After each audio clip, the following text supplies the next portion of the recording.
हरितोपलाभम् सर्गाभयेतं हि सर्वपूर्वगीर्वाणविज्ञानदमानतोऽस्मि प्रथमो हनुमान्नाम द्वितीयो धीमये पूर्णप्रज्ञस्तृतीयस्तु भगवत्कार्यसाधकः बुद्धिर्बलं यशोधैर्यं निर्भयत्वमरोगता अजाड्यं वाक्पटुत्वं च हनुमत्स्मरणात् भवेत् पृथ्वीमण्डलमध्यस्थाः पूर्णबोधमतानुगाः वैष्णवा विष्णुहृदयाः तान्नमस्ये गुरुन् मम जन्माद्यस्य यतोऽन्वयादितरतश्चार्थेष्वभिज्ञस्वराट् तेने ब्रह्महृदाय आदिकवये मुह्यन्ति यं सूरयः तेजो वारिमृदां यथा विनिमयो यत्र त्रिसर्गो मृषा धाम्ना स्वेन सदा निरस्तकुहकं सत्यं परं धीमहि सृष्टिस्थित्यप्येहानितिदृशितमो बन्धमोक्षाश्च यस्मात् अस्य श्रीब्रह्मरुद्रप्रभृतिसुरनरद्वीषशत्रुत्मकस्य विष्णोर्व्यस्ताः समस्ताः सकलगुणनिधिः सर्वदोषव्यपेतः पूर्णानन्दो व्ययो यो गुरुरपि परमश्चिन्तयेतं महान्तम् यं प्रव्रजन्तमनुपेतमपेतकृत्यं द्वैपायनो विरह कातर आजुहाव पुत्रेति तन्मयतया तरवोऽपि निदुः तं सर्वभूतहृदयं मुनिमानतोऽस्मि श्रीगुरुभ्यो नमः हरिः ओम् ಶ್ರೀಮದ್ಭಾಗವತದ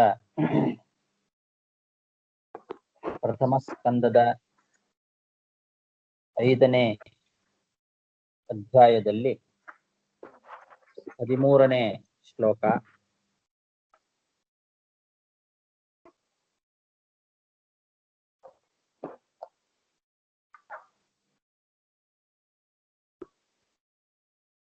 ಅತೋ ಮಹಾಭಾಗ ಭವಾನಮೋಘದೃಕ್ ಶುಚಿಶ್ರುವಾ ಸತ್ಯರತೋ ಧೃತೌ ರತಃ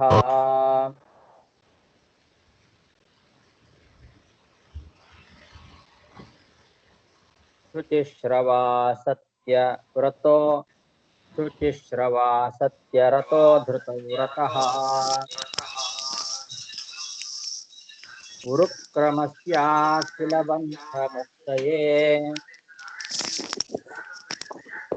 ಸಮಾಧಿನಾನುಸ್ಮರಯದ್ವಿಚೇಷ್ಟಿತಂ.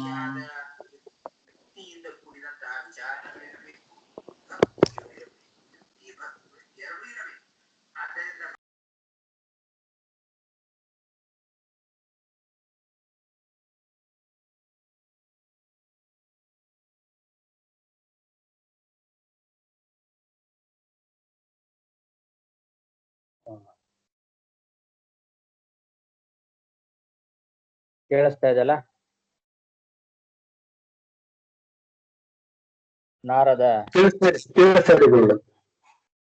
ನಾರದ ಮಹರ್ಷಿಗಳು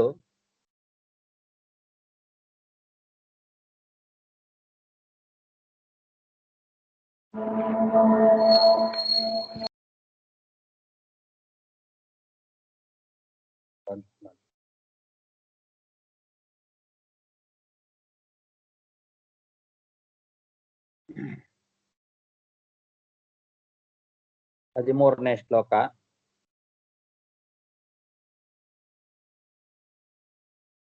ಇನ್ನೊಂದ್ಸಲ ಹೇಳ್ತೇನೆ. ಅತೋ ಮಹಾಭಾಗ ಭವಾನಮೋಘ ದೃಕ್ ಶುಚಿಶ್ರವಾ ಸತ್ಯರತೋ ಧೃತೌ ರತಃ ಗುರುಕ್ರಮಸ್ಯಾಖಿಲ ಬಂಧ ಮುಕ್ತಯೇ ಸಮಾಧಿನಾನುಸ್ಮರಯದ್ವಿಚೇಷ್ಟಿತಂ. ನಾರದರು ವೇದವ್ಯಾಸ ದೇವರ ಹತ್ರ ಪ್ರಾರ್ಥನೆಯನ್ನ ಮಾಡ್ಕೊಳ್ತಾ ಇದ್ದಾರೆ. ಹಿಂದೆ 2-3 ಶ್ಲೋಕಗಳಲ್ಲಿ ಭಗವದ್ ಭಕ್ತಿಯ ಮಹಿಮೆಯನ್ನ ವರ್ಣನೆ ಮಾಡಿದ್ರು. ಭಗವಂತನ ಮಹಿಮೆಗಳನ್ನ ತಿಳಿಸ್ತಕ್ಕಂತಹ ಗ್ರಂಥ ಅದೇ ನಿಜವಾದ ಗ್ರಂಥ. ಅದ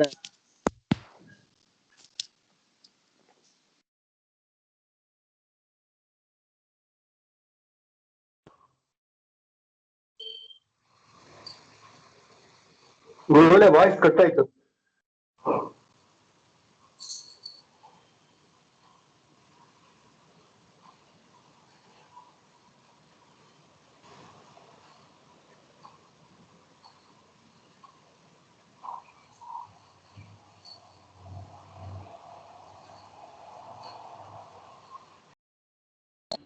ಹರೇ ಶ್ರೀನಿವಾಸ.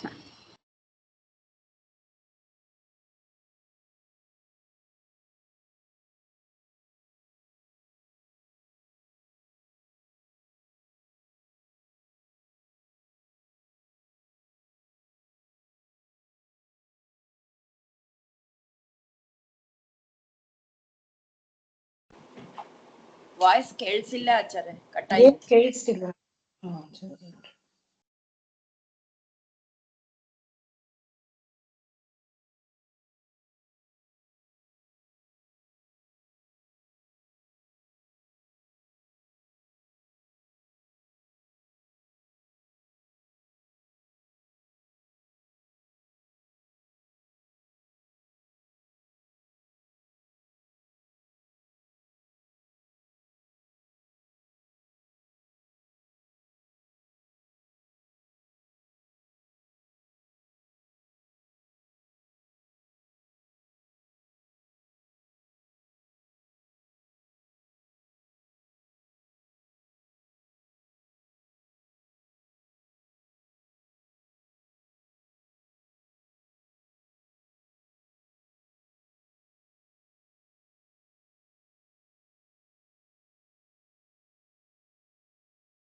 ಹರೇ ಶ್ರೀನಿವಾಸ, ಯಾವ್ದು ಕೇಳಿಸಿಲ್ಲ ಆಚಾರ್ಯ. ಇಲ್ಲ, ಗುರುಗಳು ಕಟ್ಟಾಗಿ ಹೋಗಿದೆ. ಓ ಆಯ್ತು.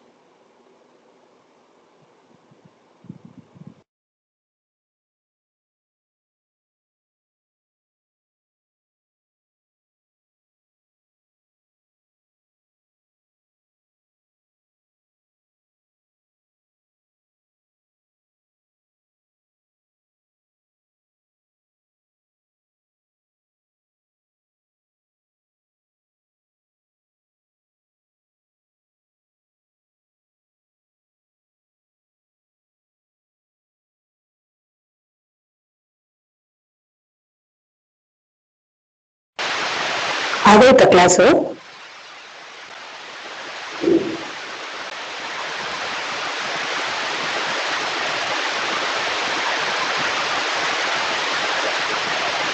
ಏನು ಕೇಳಿಸ್ತಾ ಇಲ್ಲ?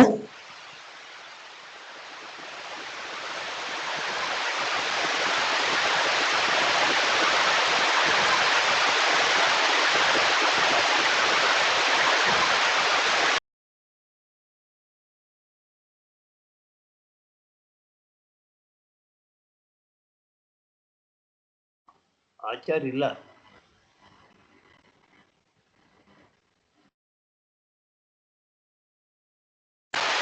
ಇನ್ನು ಬಂದಿಲ್ವಾ ಆಚಾರ?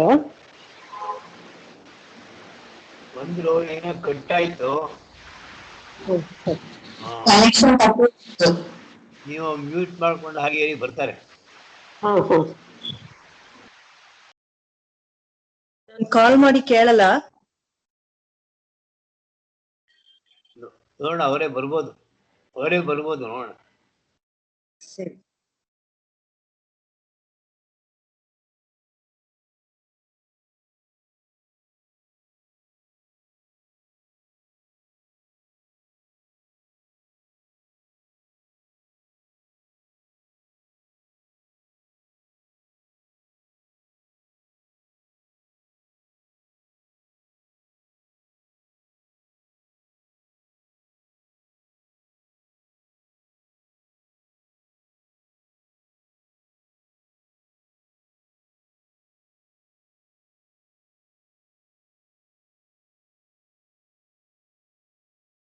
ಬಂದ್ರು ಆಚಾರ್ಯ ಬಂದ್ರು. ಹೇಳ್ತಾ ಇದೆಯಾ? ಯಾಕೆ ಕಟ್ಟಾಗಿತ್ತಲ್ಲ ಆಚಾರ್ಯ? ಅದು ಒಂದು ಮೊಬೈಲ್ ಅಲ್ಲಿ ಕಾಲ್ ಬಂತು. ಹೌದೇನು? ಯಾರಾದ್ರೂ ಫೋನ್ ಕಾಲ್ ಬಂದ ತಕ್ಷಣ ಇದು ಆಟೋಮೆಟಿಕ್ ಕಟ್ ಆಗುತ್ತೆ. ಹಾ ಸರಿ.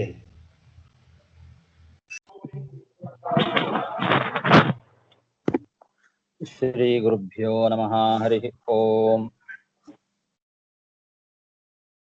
ನಾರದ ಮಹರ್ಷಿಗಳು ವೇದವ್ಯಾಸ ದೇವರ ಹತ್ರ ಪ್ರಾರ್ಥನೆ ಮಾಡ್ಕೊಡ್ತಾ ಇದ್ದಾರೆ. ಹಿಂದೆ ಹೇಳಿದಂತೆ ಶಾಸ್ತ್ರ ಅಂತಂದ್ರೆ ಅದು ಭಗವಂತನ ಮಹಿಮೆಯನ್ನೇ ವರ್ಣನೆ ಮಾಡಬೇಕು. ಇಲ್ಲ ಅಂತಂದ್ರೆ ತದ್ವಾಯಸಂ ನಯಪ್ರಹಂಸಾಹ ನಿಪತನ್ನಿಮಂಶಯ.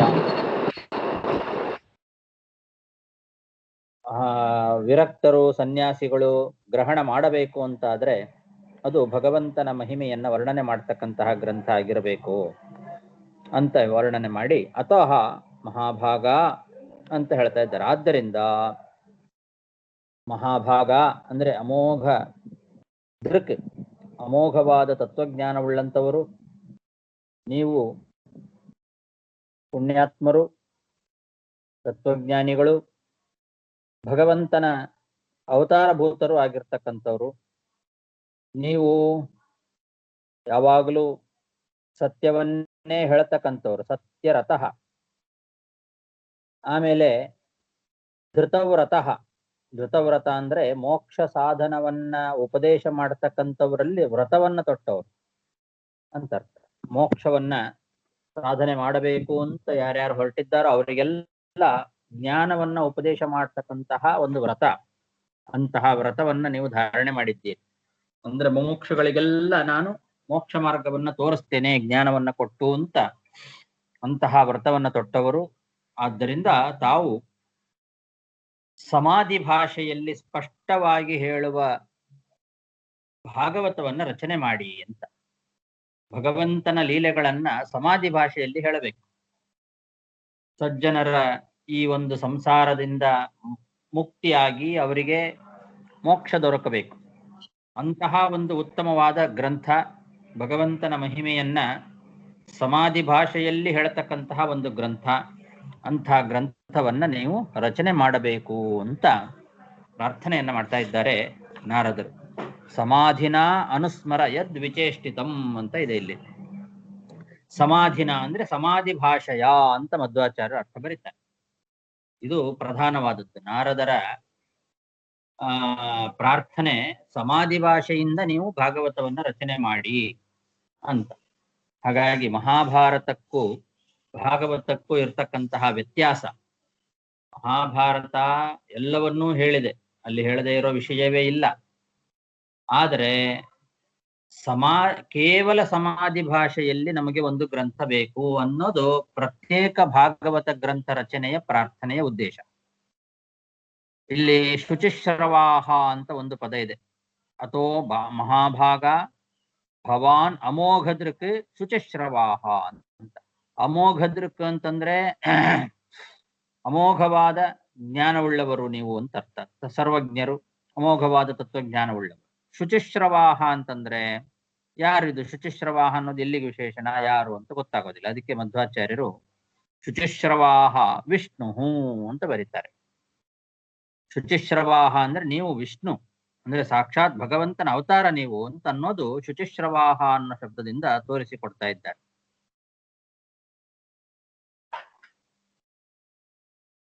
ಆದ್ರಿಂದ ನೀವು ನಮಗೆ ಆಪ್ತರಾಗಿದ್ದೀರಿ ಅನ್ನೋದು ಗೊತ್ತಾಯ್ತು.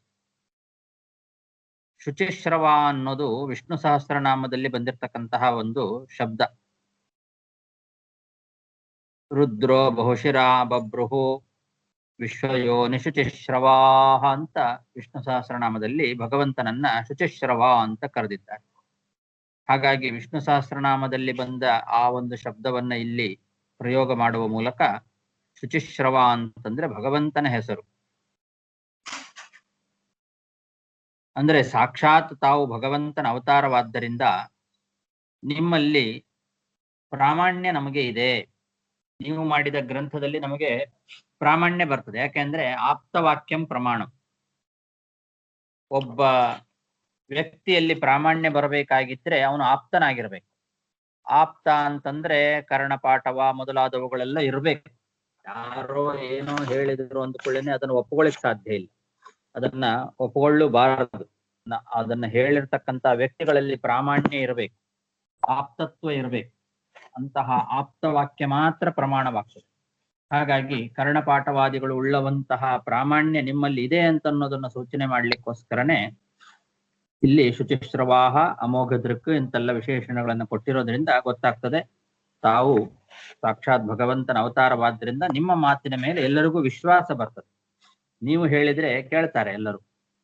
ಹಾಗಾಗಿ ನೀವು ಭಗವಂತನ ಲೀಲೆಗಳನ್ನ ಸಮಾಧಿ ಭಾಷೆಯಿಂದ ನಮಗೆ ವರ್ಣನೆ ಮಾಡಿ ಕೊಡಿ ಅಂತ. ಸಮಾಧಿ ಭಾಷೆ ಅಂದ್ರೆ ಏನು? ನಾವು ಮೊನ್ನೆಯಿಂದಲೂ ಕೂಡ ಭಾಷೆಗಳು 3 ವಿಧ: ಸಮಾಧಿ ಭಾಷೆ, ದರ್ಶನ ಭಾಷೆ, ಗುಹ್ಯ ಭಾಷೆ ಅಂತ 3 ವಿಧವಾದ ಭಾಷೆಗಳಿದೆ ಅಂತ ನಾವು ನೋಡಿದ್ವಿ. ಆ 3 ಭಾಷೆಗಳನ್ನ ಅರ್ಥ ಮಾಡಿಕೊಳ್ಳಿಕ್ಕೆ ಯಾರಿಗೆ ಸಾಧ್ಯ ಇಲ್ಲವೋ ಅವರಿಗೆ ಮಹಾಭಾರತ ಅನ್ನೋದು ಸರಿಯಾಗಿ ಅರ್ಥವಾಗೋದಿಲ್ಲ. ಹಾಗಾಗಿ ಆ 3 ಭಾಷೆಗಳನ್ನ ಚೆನ್ನಾಗಿ ತಿಳ್ಕೊಂಡಿರ್ಬೇಕು. ಯಾವ್ದಿದು 3 ಭಾಷೆ ಅಂದ್ರೆ ಏನು? ಸಮಾಧಿ ಭಾಷೆ ಅಂದ್ರೆ ಏನು? ದರ್ಶನ ಭಾಷೆ ಅಂದ್ರೆ ಏನು? ಗುಹ್ಯ ಭಾಷೆ ಅಂದ್ರೆ ಏನು ಅಂದ್ರೆ, ತತ್ವವನ್ನ ನೇರವಾಗಿ ಸ್ಪಷ್ಟವಾಗಿ ಎಲ್ಲರಿಗೂ ತಿಳಿಯುವಂತೆ ಹೇಳುವ ಭಾಷೆ, ಅದನ್ನ ಸಮಾಧಿ ಭಾಷೆ ಅಂತ ಕರೀತಾರೆ. ಅಂದ್ರೆ ಈಗ ಉದಾಹರಣೆಗೆ ನಾರಾಯಣ ಸಮೋ ದೇವೋ ನ ಭೂತೋ ನ ಭವಿಷ್ಯತಿ ಏತೇನ ಸತ್ಯವಾಕ್ಯೇನ ಸರ್ವಾರ್ಥಾನ್ ಸಾಧಯಾಮ್ಯಹಂ ಅಂತ ವಾಕ್ಯ ಇದೆ. ಇದು ಮಹಾಭಾರತದಲ್ಲಿ ಬರ್ತಕ್ಕಂತಹ ಒಂದು ವಾಕ್ಯ. ಇದು ಸ್ಪಷ್ಟವಾದ ನೇರವಾದ ಭಾಷೆಯಲ್ಲಿ ಎಲ್ಲರಿಗೂ ಅರ್ಥವಾಗುವಂತೆ ತತ್ವವನ್ನು ತಿಳಿಸ್ತಕ್ಕಂತಹ ವಾಕ್ಯ. ನಾರಾಯಣನಿಗೆ ಸಮಾನನಾದ ದೇವರು ಮತ್ತೊಬ್ಬರಿಲ್ಲ. ಅವನಿಗೆ ಸಮಾನರಾದವರು ಹಿಂದೆಯೂ ಇರಲಿಲ್ಲ, ಮುಂದೆನೂ ಇರೋದಿಲ್ಲ, ಈಗಲೂ ಇಲ್ಲ. 3 ಕಾಲದಲ್ಲಿಯೂ ಕೂಡ ನಾರಾಯಣನಿಗೆ ಸಮಾನನಾದವನು ಮತ್ತೊಬ್ಬನಿಲ್ಲ. ಇದು ಬಹಳ ಸತ್ಯವಾದ ವಾಕ್ಯ.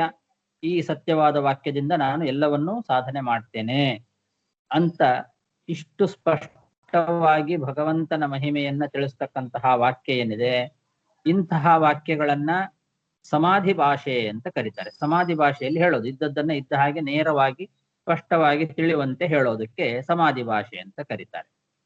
ಇನ್ನು ದರ್ಶನ ಭಾಷೆ ಅಂತ ಕೆಲವಿದೆ. ದರ್ಶನ ಭಾಷೆ ಅಂದ್ರೆ ದರ್ಶನ ಅನ್ನೋ ಶಬ್ದಕ್ಕೆ ಮತ ಅಂತ ಅರ್ಥ. ಮತ್ತೊಬ್ಬರ ಮತವನ್ನ ಅನುವಾದ ಮಾಡೋದು. ಈಗ ಉದಾಹರಣೆಗೆ ಪಾಶುಪತ ಆಗಮ ಇದೆ. ಪಾಶುಪತ ಆಗಮ ಅನ್ನೋದನ್ನ ರಚನೆ ಮಾಡಿದವರು ರುದ್ರದೇವರು. ಅದನ್ನ ಬೇಕಂತಲೇ ರುದ್ರದೇವರು ಅಸುರ ಮೋಹನೆಗೋಸ್ಕರ ಮಾಡಿರ್ತಕ್ಕಂತಹ ಒಂದು ಗ್ರಂಥ. ಆ ಪಾಶುಪತದಲ್ಲಿ ಬರ್ತಕ್ಕಂತಹ ಕೆಲವು ವಿಷಯಗಳನ್ನ ಬೇರೆ ಬೇರೆಯವರ ಮತ, ಪಾಶುಪತವೇ ಮೊದಲಾಗಿರ್ತಕ್ಕಂತಹ ಬೇರೆ ಬೇರೆ ದರ್ಶನಗಳಲ್ಲಿ, ದರ್ಶನ ಅಂದ್ರೆ ಸಿದ್ಧಾಂತ, ಬೇರೆ ಬೇರೆಯವರ ದರ್ಶನಗಳಲ್ಲಿ ಬರುವ ವಿಷಯಗಳನ್ನ ಮಧ್ಯ ಮಧ್ಯದಲ್ಲಿ ಅಲ್ಲಲ್ಲಿ ಉಲ್ಲೇಖ ಮಾಡ್ತಾರೆ. ಆದರೆ ಇದು ಅವ್ರು ಹೇಳಿದ್ದು ಅಂತ ಹೇಳೋದಿಲ್ಲ ಬಾಯ್ಬಿಟ್ಟು. ಇದು ಆ ಮತದಲ್ಲಿ ಹೀಗಿದೆ, ಈ ಗ್ರಂಥದಲ್ಲಿ ಹೀಗಿದೆ ಅಂತ ಹೇಳಿದ್ರೆ ಹೌದು ಇದು ಇವ್ರ ಅಭಿಪ್ರಾಯ ಅಲ್ಲ ಅಂತ ಗೊತ್ತಾಗತ್ತೆ. ಆದ್ರೆ ಹಾಗೆ ಹೇಳೋದೇ ಇಲ್ಲ. ಅಲ್ಲಿ ಹೇಳಿದ್ದನ್ನು ಹಾಗೆ ನೇರವಾಗಿ ಇಲ್ಲಿ ಹೇಳಿಬಿಡೋದು. ಉದಾಹರಣೆಗೆ ಕೃಷ್ಣನ ಕಥೆಯನ್ನ ಹೇಳುತ್ತಾರೆ ಮುಂದೆ. ಕೃಷ್ಣನ ಕಥೆಯನ್ನ ಹೇಳುವಾಗ ಮಧ್ಯದಲ್ಲಿ ಕೃಷ್ಣ ರುದ್ರದೇವರನ್ನ ಕುರಿತು ತಪಸ್ಸು ಮಾಡಿದ ಅಂತ ವರ್ಣನೆ ಮಾಡ್ತಾರೆ. ಕೃಷ್ಣ ರುದ್ರದೇವರನ್ನ ಕುರಿತು ತಪಸ್ಸು ಮಾಡಿದ ಅಂತ ಮಹಾಭಾರತದಲ್ಲಿ ಕಥೆ ಇದೆ. ಆದರೆ ಇದರ ನಿಜವಾದ ಮರ್ಮ ಏನು, ಯಾಕೆ ಕೃಷ್ಣ ರುದ್ರದೇವರನ್ನ ಕುರಿತು ತಪಸ್ಸು ಮಾಡಿದ, ಇದ್ಯಾವುದು ವಿಷಯಗಳನ್ನ ಅಲ್ಲಿ ವಿಸ್ತಾರ ಮಾಡಿ ಹೇಳೋದೇ ಇಲ್ಲ. ಕೇವಲ ಕೃಷ್ಣ ರುದ್ರದೇವರನ್ನ ಕುರಿತು ತಪಸ್ಸು ಮಾಡಿದ, ರುದ್ರದೇವರು ವರ ಕೊಟ್ರು ಅಂತ ಹೀಗೆ ಕಥೆ ಬಂದ್ಬಿಡ್ತದೆ. ಇದು ದರ್ಶನ ಭಾಷೆ. ಅಲ್ಲಿ ಅವರ ಮತ ಏನಿದೆ ಆ ಮತದಲ್ಲಿ ಬಂದ ವಿಷಯವನ್ನ ಹಾಗೆ ಹೇಳಿಬಿಡೋದು. ಇವಾಗ ಜನರಿಗೆ ಏನಾಗತ್ತೆ, ಕನ್ಫ್ಯೂಷನ್ ಆಗತ್ತೆ. ಓ ಸರ್, ಭಗವಂತ ಕೃಷ್ಣನಾಗಿ ಅವತಾರ ಮಾಡಿದ, ಭಗವಂತನೇ ಕೃಷ್ಣ ಅಂತ ಹೇಳಿದ್ರಿ. ಈಗ ನೋಡಿದ್ರೆ ಅವನು ರುದ್ರದೇವರನ್ನ ಕುರಿತು ತಪಸ್ಸು ಮಾಡಿದ, ರುದ್ರದೇವರಿಂದ ವರ ಪಡ್ಕೊಂಡ ಅಂತೆಲ್ಲ ಬರ್ತದಲ್ಲ ಅಂತ ಸಂಶಯ ಬರ್ಲಿಕ್ಕೆ ಶುರುವಾಗ್ತದೆ. ಇದು ದರ್ಶನ ಭಾಷೆಯಿಂದ ಆಗತಕ್ಕಂತಹ ಒಂದು ಗೊಂದಲ. ಇನ್ನು ಗುಹ್ಯ ಭಾಷೆ ಅಂತ ಇದೆ. ಅದು ಇನ್ನೂ ಗೊಂದಲವನ್ನ ಉಂಟು ಮಾಡ್ತಕ್ಕಂಥದ್ದು. ಗುಹ್ಯ ಭಾಷೆ ಅಂತಂದ್ರೆ ಮೇಲ್ನೋಟಕ್ಕೆ ಅದು ವಿರುದ್ಧವಾಗಿಯೇ ಕಾಣ್ತದೆ.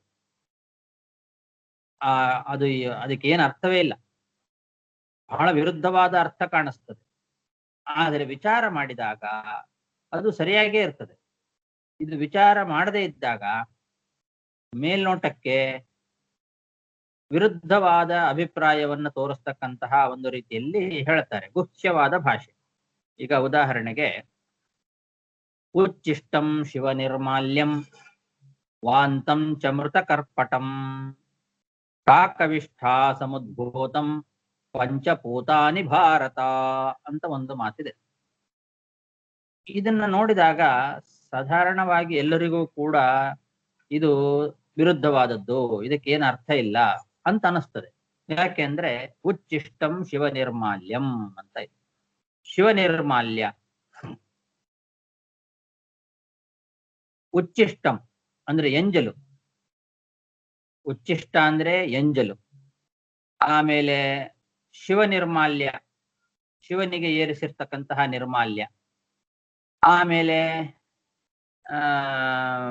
ವಾಂತಂ ಅಂದ್ರೆ ವಾಂತಿ, ಮೃತಕರ್ಪಟಂ ಶವದ ಮೇಲೆ ಹೊದಿಸಿರ್ತಕ್ಕಂತಹ ಬಟ್ಟೆ, ಕಾಕವಿಷ್ಠ ಸಮುದ್ಭೂತಂ ಕಾಗೆ ಮಲದಿಂದ ಹುಟ್ಟಿದ್ದು, ಇದೆಲ್ಲವೂ ಕೂಡ ಪವಿತ್ರವಾದದ್ದು. ಪಂಚಭೂತಾನಿ ಭಾರತ ಅಂತ ಈ 5 ವಸ್ತುಗಳು ಬಹಳ ಪವಿತ್ರವಾದದ್ದು ಅಂತ ಹೇಳ್ತಕ್ಕಂಥ ವಾಕ್ಯ.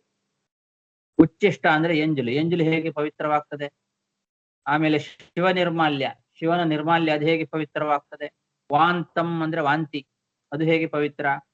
ಶವಕ್ಕೆ ಹೊದಿಸಿರ್ತಕ್ಕಂತಹ ಬಟ್ಟೆ ಅದು ಪವಿತ್ರ ಅಂತೆ. ಇನ್ನು 5ನೇದ್ದು ಕಾಕ ಮಲದಿಂದ ಹುಟ್ಟಿದ್ದು. ಕಾಕ ಮಲವನ್ನ ಮಾಡಿದಾಗ ಅದರಿಂದ ಹುಟ್ಟಿರ್ತಕ್ಕಂಥದ್ದು ಯಾವುದು, ಅದು ಪವಿತ್ರ ಅಂತ. ಈ 5 ವಸ್ತುಗಳು ಪವಿತ್ರ ಅಂತ ಹೇಳ್ತದೆ ಈ ಮಾತು. ನೋಡಿದಾಗ ಏನು ಅರ್ಥ ಆಗೋದಿಲ್ಲ, ಇದು ಪವಿತ್ರ, ಇದೆಲ್ಲವೂ ನಿಜವಾಗ್ಲೂ ಅಪವಿತ್ರವಾದದ್ದು. ಇಂತಹ ಅಪವಿತ್ರವಾದದ್ದು ಪವಿತ್ರ ಅಂತ ಹೇಳ್ತಕ್ಕಂತಹ ಒಂದು ಮಾತಿದೆ. ಇದಕ್ಕೆ ಏನರ್ಥ ಅಂತ ಗೊತ್ತಾಗೋದಿಲ್ಲ. ಅದಕ್ಕೆ ಇದು ಮೇಲ್ನೋಟಕ್ಕೆ ಈ ರೀತಿ ವಿರುದ್ಧವಾಗಿ ಕಂಡ್ರೂ ಕೂಡ ಇದನ್ನ ವಿಚಾರ ಮಾಡಿದಾಗ ಅದರ ಅಭಿಪ್ರಾಯ ಗೊತ್ತಾಗ್ತದೆ. ಇದು ಗುಹ್ಯ ಭಾಷೆ, ಗುಹ್ಯ ಭಾಷೆಯಲ್ಲಿ ಹೇಳಿದ್ದಾರೆ ಇದನ್ನ. ಆ ಗುಹ್ಯವಾದ ವಿಚಾರ ಏನು ಅನ್ನೋದನ್ನ ನಾವು ವ್ಯಾಖ್ಯಾನಗಳಿಂದನೇ ತಿಳ್ಕೊಳ್ಬೇಕು. ಬಲ್ಲವರು ಅದನ್ನ ಹೇಳಿದಾಗ ಅರ್ಥವಾಗ್ತದೆ. ಏನದು ಅಂದ್ರೆ, ಇಲ್ಲಿ ಮೊದಲನೇದ್ದು ಉಚ್ಚಿಷ್ಟ ಅಂತ ಇದೆ. ಉಚ್ಚಿಷ್ಟ ಅಂತಂದ್ರೆ ನಾವು ಭಗವಂತನಿಗೆ ನೈವೇದ್ಯ ಮಾಡಿ ಆ ಭಗವಂತನಿಂದ ಉಚ್ಚಿಷ್ಟವಾದದ್ದನ್ನ ಸ್ವೀಕಾರ ಮಾಡಬೇಕು, ಅದು ಪವಿತ್ರ. ಉಚ್ಚಿಷ್ಟಂ ಅಂದ್ರೆ ಭಗವಂತನಿಗೆ ಸಮರ್ಪಿತವಾದದ್ದು ಅಂತ ಅರ್ಥ. ಯಾವುದೇ ಪದಾರ್ಥವನ್ನ ನಾವು ಸ್ವೀಕಾರ ಮಾಡುವಾಗ ಭಗವಂತನಿಗೆ ಸಮರ್ಪಣೆ ಮಾಡಿ ಆ ಭಗವಂತನಿಂದ ಉಚ್ಚಿಷ್ಟವಾದದ್ದನ್ನ, ನಿವೇದಿತವಾದ ಅನ್ನವನ್ನ ಸ್ವೀಕಾರ ಮಾಡಬೇಕು ಅಂತ ಅರ್ಥ. ಇದು ಉಚ್ಚಿಷ್ಟಂ ಪವಿತ್ರ ಅಂತ ಹೇಳಿ. ಉಚ್ಚಿಷ್ಟ ಅಂದ್ಕೊಳ್ಳಿ ಎಂಜಲು ಅಂತ ಅರ್ಥ ಬರ್ತದೆ ನಮಗೆ ಸಂಸ್ಕೃತದಲ್ಲಿ ಮೇಲ್ನೋಟಕ್ಕೆ. ಉಚ್ಚಿಷ್ಟ ಅಂದ್ರೆ ಇಲ್ಲಿ ಭಗವಂತನ ಎಂಜಲು, ಅಂದ್ರೆ ಭಗವಂತ ಸ್ವೀಕಾರ ಮಾಡಿದ ವಸ್ತು, ಭಗವಂತನಿಗೆ ಸಮರ್ಪಣೆ ಮಾಡಿದ್ದು ಯಾವ್ದಿದೆಯೋ ಅದು ಪವಿತ್ರ ಅಂತ ಅರ್ಥ. ಇನ್ನು 2ನೇದ್ದು ಶಿವ ನಿರ್ಮಾಲ್ಯಂ, ಶಿವ ನಿರ್ಮಾಲ್ಯ ಪವಿತ್ರ ಅಂತ. ಶಿವ ನಿರ್ಮಾಲ್ಯ ಅಂದ್ರೆ ಯಾವುದು? ಶಿವ ತನ್ನ ತಲೆ ಮೇಲೆ ಗಂಗೆಯನ್ನ ಧಾರಣೆ ಮಾಡಿದ್ದಾನೆ. ಗಂಗೆಯನ್ನ ತಲೆ ಮೇಲೆ ಧಾರಣೆ ಮಾಡಿ ಆಮೇಲೆ ನಿಧಾನವಾಗಿ ಗಂಗೆಯನ್ನ ಭೂಮಿಗೆ ಬಿಟ್ಟ. ಭಗೀರಥನ ಪ್ರಯತ್ನದಿಂದ ಆ ತನ್ನ ತಲೆಯ ಮೇಲೆ ಇದ್ದ ಗಂಗೆಯನ್ನ ಕೆಳಗೆ ಬಿಟ್ಟ. ಅದು ಆ ಗಂಗೆ ಪವಿತ್ರ ಅಂತ ಅರ್ಥ. ಶಿವ ನಿರ್ಮಾಲ್ಯ ಅಂದ್ರೆ ಶಿವನ ತಲೆಯಿಂದ ಬಂದ ನಿರ್ಮಾಲ್ಯ, ಅದು ಗಂಗಾ, ಅದು ಬಹಳ ಪವಿತ್ರವಾದದ್ದು ಅಂತ ಅಭಿಪ್ರಾಯ. ಇನ್ನು 3ನೇದ್ದು ವಾಂತಿ ಅಂತ ಇದೆ. ವಾಂತಿ ಬಹಳ ಪವಿತ್ರವಾದದ್ದು ಅಂತ. ಅದೇನು ವಾಂತಿ ಹೇಗೆ ಪವಿತ್ರವಾಗತ್ತೆ ಅಂತಂದ್ರೆ, ವಾಂತ ಅಂದ್ರೆ ಜೇನುತುಪ್ಪ. ಜೇನುತುಪ್ಪ ಅಂದ್ರೆ ಏನು? ಜೇನುನೊಣದ ವಾಂತಿಯೇ ಜೇನುತುಪ್ಪ. ಜೇನುನೊಣ ವಾಂತಿ ಮಾಡಿಕೊಂಡು ಆ ಮಕರಂದವನ್ನ, ಹೂವಿನಲ್ಲೆಲ್ಲ ಇದ್ದ ಮಕರಂದವನ್ನ ತಗೊಂಡು ಬಂದು ಅದು ತಂದು ವಾಂತಿ ಮಾಡಿ ಅದೇನ್ ಮಾಡ್ತದೆ, ಜೇನುತುಪ್ಪವನ್ನ ಸಂಗ್ರಹ ಮಾಡ್ತದೆ. ಹಾಗಾಗಿ ವಾಂತಂ ಅಂದ್ರೆ ಜೇನುನೊಣ, ಜೇನುತುಪ್ಪ ಅಂತ ಅರ್ಥ. ಅದು ಬಹಳ ಪವಿತ್ರ. ದೇವರಿಗೆ ಜೇನುತುಪ್ಪದ ಅಭಿಷೇಕ ಅಂದ್ರೆ ಬಹಳ ವಿಶಿಷ್ಟವಾದದ್ದು. ಜೇನುತುಪ್ಪ ಬಹಳ ಪವಿತ್ರವಾದದ್ದು ಅನ್ನೋದನ್ನ ವಾಂತಂ ಅಂತ ಹೇಳಿದ್ದಾರೆ. ಇನ್ನು ಮೃತಕರ್ಪಟಂ ಅಂತ ಇದೆ. ಶವದ ಮೇಲೆ ಹೊದಿಸಿರ್ತಕ್ಕಂತಹ ಬಟ್ಟೆ, ಅದು ಬಹಳ ಪವಿತ್ರವಾದದ್ದು ಅಂತ. ಯಾವ್ದದು ಮೃತಕರ್ಪಟ ಅಂತಂದ್ರೆ ರೇಷ್ಮೆ ವಸ್ತ್ರ ಅಂತ ಅರ್ಥ. ರೇಷ್ಮೆ ವಸ್ತ್ರ ಇದೆಯಲ್ಲ ಅದೇನದು? ರೇಷ್ಮೆ ಹುಳು. ರೇಷ್ಮೆ ಅಂತ ಒಂದು ಹುಳ, ಅದೊಂದು ಕ್ರಿಮಿ. ಆ ರೇಷ್ಮೆ ಹುಳುವನ್ನ ಸಾಯಿಸಿ ಅದರ ಶರೀರದಿಂದಲೇ ಮಾಡುವ ಬಟ್ಟೆ ರೇಷ್ಮೆ ವಸ್ತ್ರ.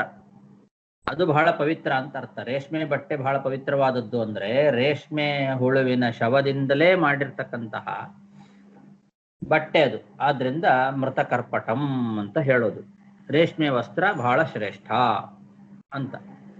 ಇನ್ನು 5ನೇದ್ದು ಕಾಕವಿಷ್ಠ ಸಮುದ್ಭೂತಂ ಅಂತ ಇದೆ. ಕಾಕವಿಷ್ಠದಿಂದ ಹುಟ್ಟಿದ್ದು ಅಂತ. ಅದೇನು? ಕಾಕ ಎಲ್ಲದರ ವಿಷ್ಠ, ಅದು ಅಪವಿತ್ರ. ಕಾಕವಿಷ್ಠ, ಕಾಕವೇ ಮೊದಲು ಅಪವಿತ್ರ. ಕಾಕದ ವಿಷ್ಠ, ಆ ಕಾಕದ ಮಲ, ಅದು ಇನ್ನೂ ಅಪವಿತ್ರ. ಅದರಿಂದ ಹುಟ್ಟಿದ್ದು ಅಂತಂದಾಗ ಅದು ಹೇಗೆ ಪವಿತ್ರವಾಗ್ತದೆ ಅಂದ್ರೆ ಅಶ್ವತ್ಥ ವೃಕ್ಷ ಅಂತ ಅರ್ಥ. ಅಶ್ವತ್ಥ ಮರ ಹುಟ್ಟೋದು ಹೇಗೆ ಅಂದ್ರೆ ಕಾಗೆ ಅದು ತಿಂದು ಬೀಜವನ್ನ ಅದು ಮಲದಲ್ಲಿ ಬೆಳೆಸ್ತದೆ. ಕಾಗೆಯ ಮಲದಲ್ಲಿ ಬಿದ್ದ ಬೀಜ ಇದೆಲ್ಲ, ಆ ಬೀಜದಿಂದಲೇನೆ ಅಶ್ವತ್ಥ ಮರ ಹುಟ್ಟೋದು. ಹಾಗಾಗಿ ಕಾಕವಿಷ್ಠ ಸಮುದ್ಭೂತ ಅಂದ್ರೆ ಅದು ಅಶ್ವತ್ಥ ವೃಕ್ಷ ಅಂತ ಅರ್ಥ. ಅದು ಬಹಳ ಪವಿತ್ರವಾದದ್ದು ಅಂತ ಇದು ಅಭಿಪ್ರಾಯ. ಹೀಗೆ ಇದು ಬಹಳ ಗುಹ್ಯವಾದ ಭಾಷೆ. ಮೇಲ್ನೋಟಕ್ಕೆ ಇದೆಲ್ಲ ವಿರುದ್ಧ ಅಂತ ಕಾಣಿಸ್ತದೆ, ಆದರೂ ವಿಚಾರ ಮಾಡಿದಾಗ ಇದರ ಸರಿಯಾದ ಅರ್ಥ ನಮಗೆ ಗೊತ್ತಾಗ್ತದೆ. ಇಂತಹ ಭಾಷೆಯಲ್ಲಿ ಹೇಳೋದು ಗುಹ್ಯ ಭಾಷೆ. ಈ ರೀತಿ ಗುಹ್ಯ ಭಾಷೆಯಲ್ಲೂ ಕೂಡ ಮಹಾಭಾರತದಲ್ಲಿ ಅಲ್ಲಲ್ಲಿ ತತ್ವಗಳನ್ನು ವರ್ಣನೆ ಮಾಡಿದ್ದಾರೆ. ಇದೆಲ್ಲ ಸಾಧಾರಣ ಜನರಿಗೆ ಅರ್ಥವಾಗ್ತಕ್ಕಂಥದ್ದಲ್ಲ. ಯಾವುದು ಸಮಾಧಿ ಭಾಷೆ, ಯಾವುದು ಗುಹ್ಯ ಭಾಷೆ, ಯಾವುದು ದರ್ಶನ ಭಾಷೆ ಅಂತ ಅರ್ಥ ಮಾಡ್ಕೊಳ್ಳಿಲ್ಲ ಅಂತಾದ್ರೆ ಯಾರಿಗೂ ಸರಿಯಾಗಿ ತತ್ವಜ್ಞಾನ ಬರೋದಿಲ್ಲ. ಅದಕ್ಕೋಸ್ಕರ ಮಹಾಭಾರತದಲ್ಲಿ ಕೇವಲ ಭಗವಂತನ ಮಹಿಮೆಯನ್ನ ಬೇಕಾದಷ್ಟು ಹೇಳಿದ್ದೀರಿ, ಇಲ್ಲ ಅಂತಲ್ಲ. ಆದರೆ ಈ ತರ ಬೇರೆ ಬೇರೆ ಭಾಷೆಗಳಲ್ಲಿ ಹೇಳಿದ್ದೀರಿ, ಅದು ಸಾಧಾರಣ ಜನರಿಗೆ ಅರ್ಥವಾಗೋದಿಲ್ಲ. ಅದಕ್ಕೋಸ್ಕರ ಕೇವಲ ಸಮಾಧಿ ಭಾಷೆಯಲ್ಲಿ ಭಗವಂತನ ಮಹಿಮೆಗಳನ್ನ ವರ್ಣನೆ ಮಾಡತಕ್ಕಂತಹ ಒಂದು ಭಾಗವತ ಎಂಬ ಗ್ರಂಥವನ್ನ ರಚನೆ ಮಾಡಿ ಅಂತನ್ನೋದು ನಾರದರ ಅಭಿಪ್ರಾಯ. ಅದಕ್ಕೆ ಇಲ್ಲಿ ಸಮಾಧಿನ ಅನುಸ್ಮರ ಯದ್ ವಿಚೇಷ್ಟಿತಂ ಅಂತ ಹೇಳ್ತಾ ಇದ್ದಾರೆ. ಸಮಾಧಿ ಭಾಷೆಯಲ್ಲಿ ನೀವು ಹೇಳಬೇಕು ಅಂತ. ಅನುಸ್ಮರ ಅಂತಿದೆ. ಯದ್ ವಿಚೇಷ್ಟಿತಂ ಸಮಾಧಿನ ಅನುಸ್ಮರ.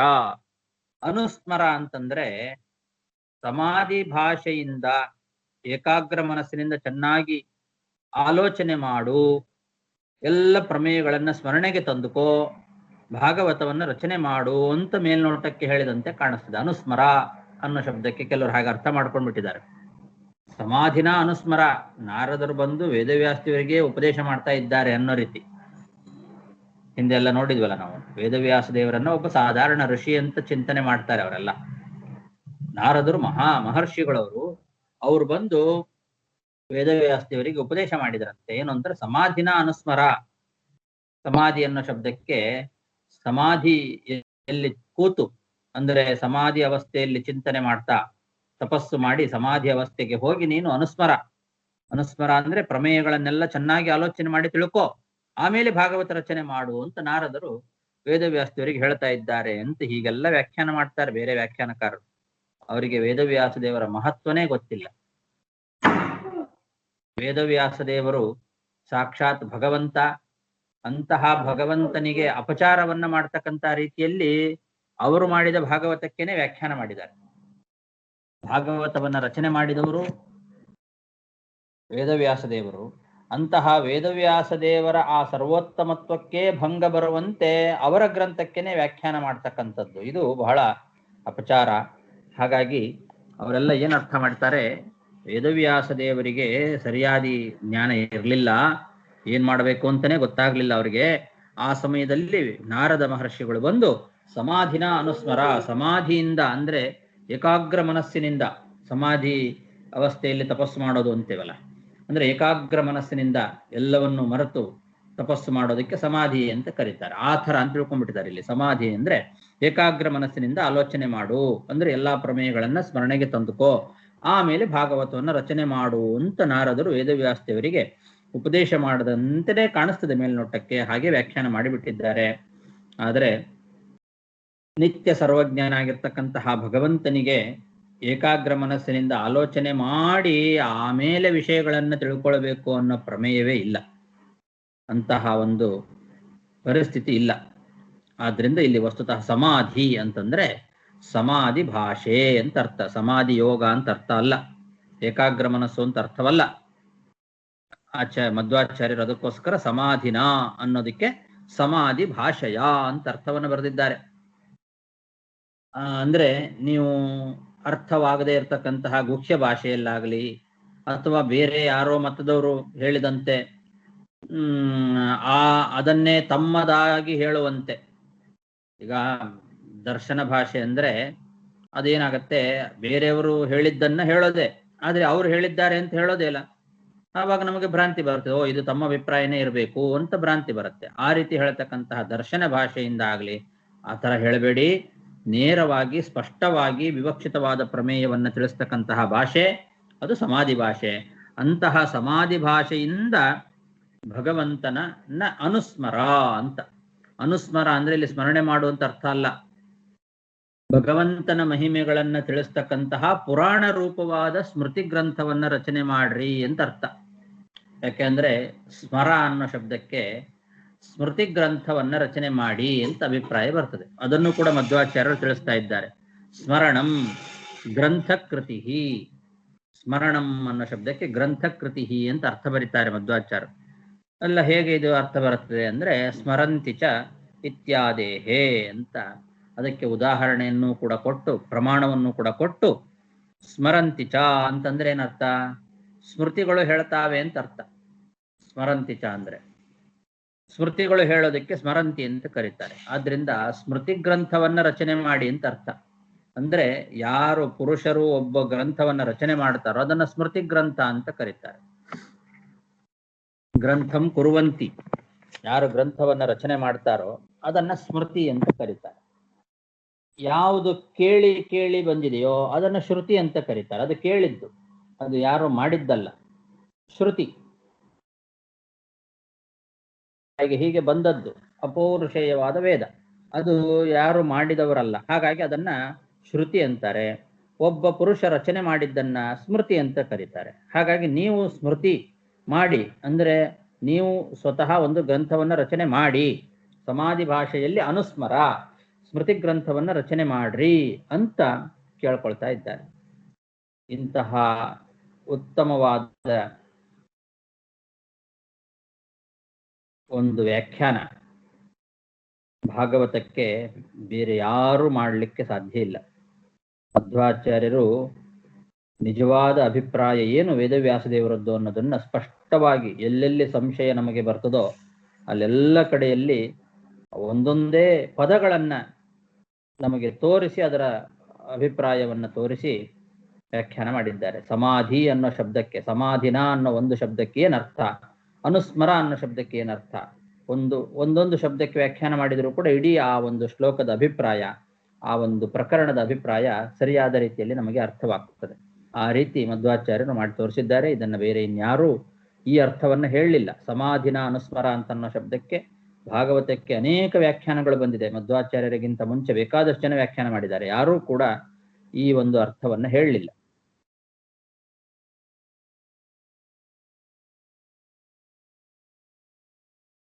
ಹರೇ ಶ್ರೀನಿವಾಸ ಗುರುಗಳೇ, ಹೇಳಿ.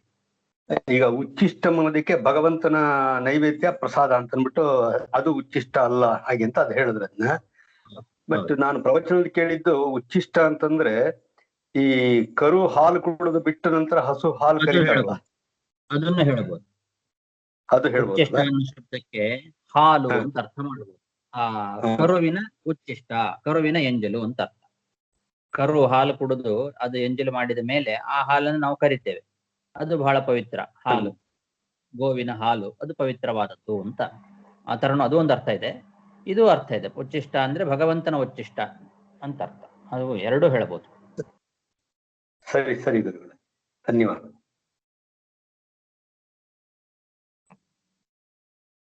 ನಾರಾಯಣ ಇಲ್ಲಿ ಬಂದು ಸಮಾಧಿ ಭಾಷಾ ಅನುಸ್ಮರಕ ಬಂದು ಇವರು ಬಂದು ಪವರತ್ನ ವಾಲಿ ಬಂದು ಅಖಿಲ ಧರ್ಮ ಗುಪ್ತೆ ಇತಿ ಪಾಠೆ ಸಮಸ್ತ ಭಾಗವತ ಧರ್ಮ ರಕ್ಷಣಾಯ ಇತಿ ಅರ್ಥ ಹಂಗನಾಗಿದ್ದಾರೆ. ಅಲ್ಲಿ ಏನು ಅಖಿಲ ಧರ್ಮ ಗುಪ್ತೆ ಹಂಗಂದ್ರೆ ಏನರ್ಥದು?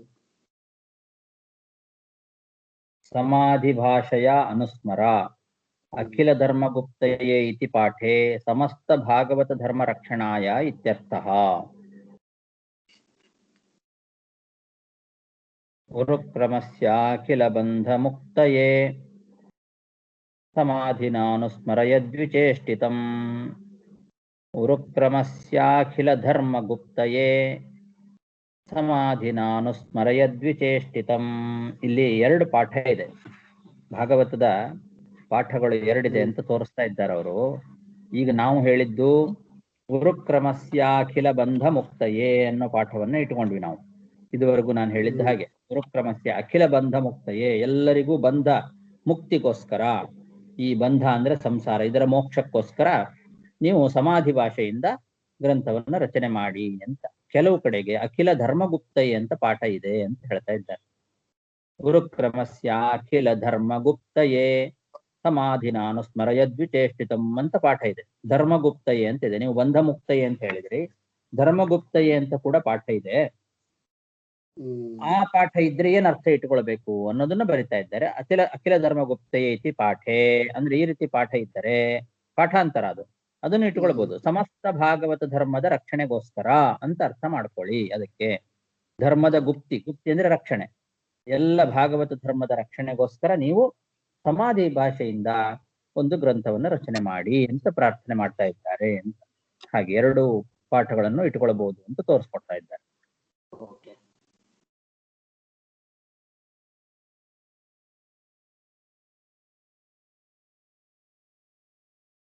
ಗುರುಕ್ರಮ ಅಂತ ಅನ್ನೋದು ಭಗವಂತನ ವೇದದಲ್ಲಿ ಬಂದ ಒಂದು ನಾಮ.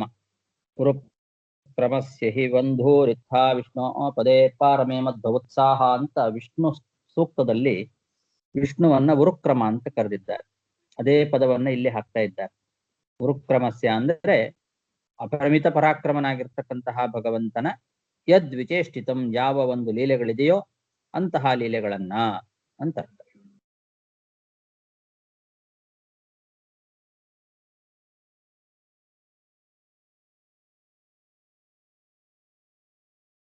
ಸರಿ ಆಯ್ತಾ? ಮತ್ತೇನಾದ್ರೂ ಕೇಳೋದಿದ್ರೆ ಕೇಳಬಹುದು. ಸಮಯ ಆಯ್ತು, ಇವತ್ತು ಸಾಕು, ಒಂದೇ ಶ್ಲೋಕ ಆಯ್ತು ಅನ್ಸುತ್ತೆ. ಶ್ರೀಕೃಷ್ಣಾರ್ಪಣಮಸ್ತು. ಧನ್ಯವಾದಗಳು. ನಮಸ್ಕಾರ. ನಮಸ್ಕಾರ.